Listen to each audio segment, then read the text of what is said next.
এখন বাজে রাত্রির 3টে, মানে সকাল 3টে, আর আমরা চেন্নাই সেন্ট্রালে পৌঁছে গেছি। তো আমাদের ব্লগ শুরু হচ্ছে, জানি না শুরু তো করলাম, শেষ কীভাবে কী করবো তাও জানি না। চলো সাথে থাকো। মোটামুটি এখন দুজন মিলে ঘুম পাচ্ছে। সবচেয়ে বড় কথা হচ্ছে হাগা লেগেছে, কিন্তু হাগার জায়গা নেই, হোটেলে না ঢুকে হাঁটতে পারবো না। ঠিক আছে, সাথে থাকো। Good morning from Chennai hotel. তো আমরা হোটেলে চলে এসেছি।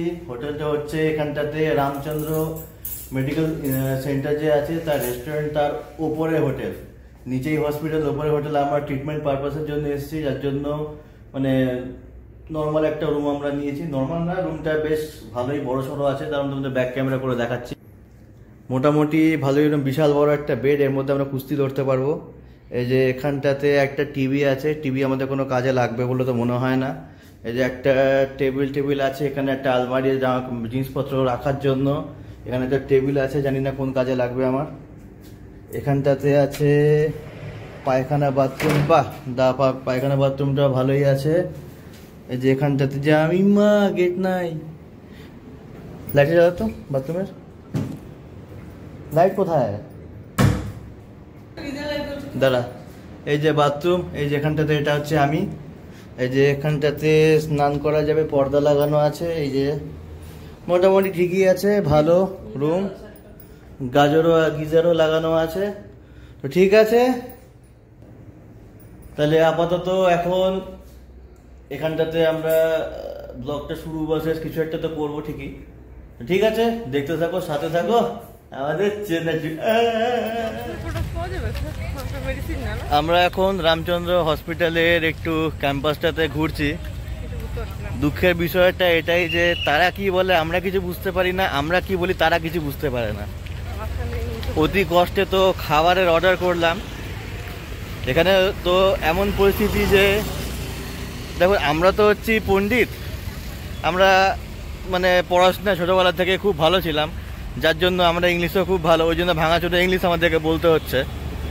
তো আমরা ভাঙাচোরা ইংলিশ বলছি, আমাদের থেকেও ভাঙাচোরা ইংলিশ তারা বলছে, কারণ তাদের ইংলিশটা আমরা বুঝতে পারছি, আমাদের তারা বুঝতে পারছে না। তাদের সব কথার আগেও পরেও হ্যাঁ, আচ্ছা আমি এরকম হচ্ছে তাদের টান। আমি ব্যঙ্গ করছি না, মানে হিন্দি হচ্ছে আমাদের রাষ্ট্রভাষা, এরা হিন্দি ভাষাটাকে কোনো প্রায়োরিটি দেয় না। আর আমরা নিজেরা বাঙালি হয়ে আমরা নিজেদের বাংলা ভাষার উপরে আমরা গর্ব করি, ঠিক আছে। আমরা প্রত্যেকটা ভাষাকেই আমরা সম্মান দিই, কিন্তু এখানটাতে এরা তো আর তো কিছু বলারই নেই। তো মোটামুটি ট্রিটমেন্টের জন্য জায়গা খুব ভালো, ঠিক আছে, নো ডাউট ভালো, কিন্তু তুমি যদি এখানে থাকতে চাও তাহলে বাজে। আর যদি তুমি এখানে ঘুরতে আসতে চাও, ঘুরতেও আসতে পারো, তবে তুমি যদি সাউথ ইন্ডিয়ানের নারকেল তেলে রান্না করা খাবার যদি তোমরা খেতে পছন্দ করো বা খেতে চাও বা খেতে পারো, তাহলে আসতে পারো, কোনো অসুবিধা নেই। তুই পাশে আয় না। তো মেন কথাটা ওটাই যে চলো ঠিকই আছে, কোনো অসুবিধা নেই। লাইফে সব কিছু এক্সপিরিয়েন্স থাকা খুব দরকার, খুব ভালো। তো ঠিক আছে, আমরা কোভিড প্রোটোকল মেনে অলরেডি মাস্ক পরেই ঘুরছি আমরা। তো নাইটের ক্যাম্পাসটাও মোটামুটি খুব ভালো। তো চলো তোমাদেরকে একটু ব্যাক ক্যামেরা করে দেখিয়ে দিই। এ দেখো, তো মোটামুটি ক্যাম্পাসটা ভালোই, খারাপ বলবো না, ভালোই বড় ক্যাম্পাস। তো ঠিকই আছে। আজকে রাত্রেবেলা অর্ডার করলাম যে মানে পরোটা, ঠিক আছে, পরোটা এইটুকু, আর দুটো পরোটা যে পেটের কোন কোনায় গেল ভগবান জানে। দুটো পরোটা দিয়ে নিল হচ্ছে কত টাকা নিল পরোটা?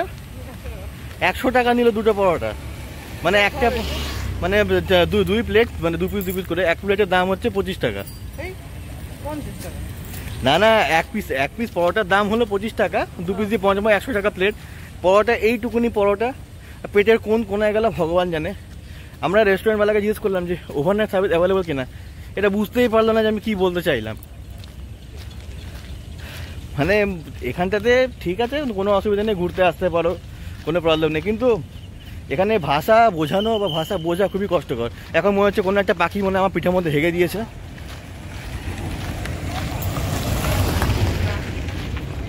চলো ঠিকই আছে, ঠিক আছে, চলো তাহলে আমরা রুমে যাই, পরে তোমার সঙ্গে আবার দেখা হচ্ছে।